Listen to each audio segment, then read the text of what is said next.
So week 2 in the Day of the Dungeon Master. At this point you should have 7 out of 21 days. And in this day we can go and pick up our quest again from our Portobello da Vinci. It'll give us the same reward and so on. You can read through your quest. But this time around we need to queue up into Artificers Workshop, as this is the second week. Now if you don't have 7 days completed, I believe you'll still get this same quest. We can see complete one of Portobello's dungeons and blah blah blah blah.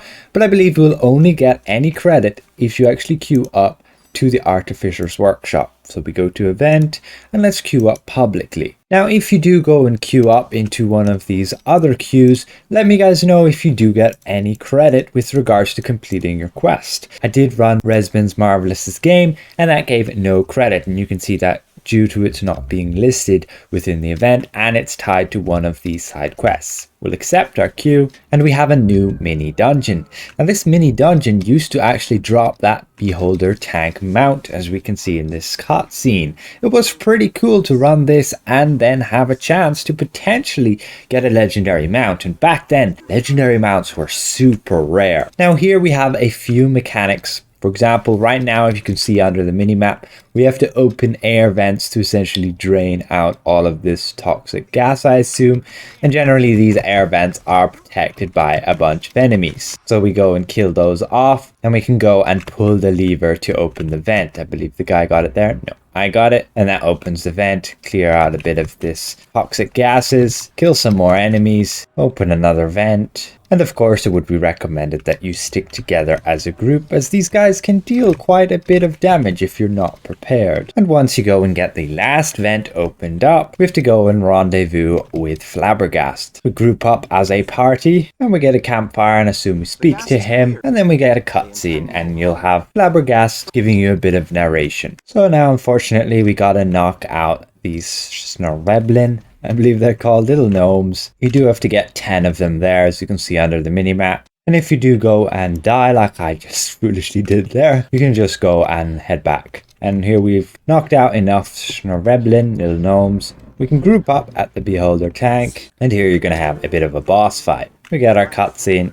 Again, we can skip that. You will have a bit of mechanics, so you might actually want to watch it. And you can again just read under the mini map. We have to essentially get these crystals, these ones right here, and insert them on these little pedestals. And with that, the crystal appears. We get our next shard. You can't do that while in combat. Okay, and now we just have to make sure to get one more. It's just over there. That guy got it. Just watch out for the waves of ads that will come in. And with that, you essentially defeat the barrier around this guy, and we can kill our boss. But we have another phase, we have more crystals, again inserting them, and then we can beat up the boss again. You can see the beholder tank lasers him and breaks his shield. How many times we gotta do this? And this should be the final time. And we beat him up, and that should be that. And that's your skirmish completed. Unfortunately, you cannot interact with the tank anymore to essentially get a drop, but with that, you leave the instance, we hand back in our quest, and we get our tokens of participation. We're still just getting 2 of them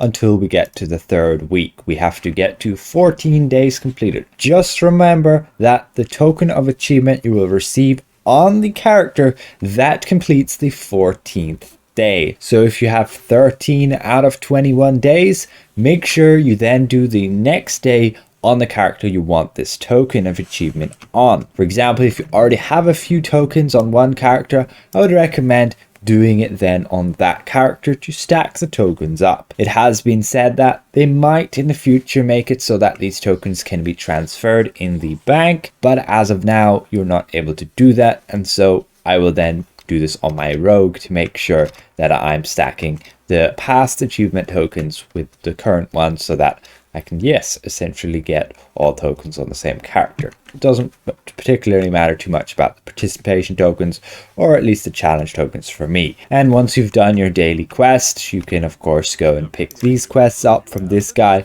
He will give you this cache of kobolds, but you'll generally only get some refinement points from rough astral diamonds, but you can potentially every day get an additional token of participation if you're lucky. Again, I would only recommend doing those side quests if you literally just want some rough astral diamonds, and some refinement points. So hopefully this was somewhat insightful to you guys. Again, it's just the Artificers Workshop for this week around, which we're going to have to complete for our quest credit. So again, if I presented this well, consider leaving the video a like, and if you're new around here, consider subscribing. We'll see you guys around. Goodbye for now.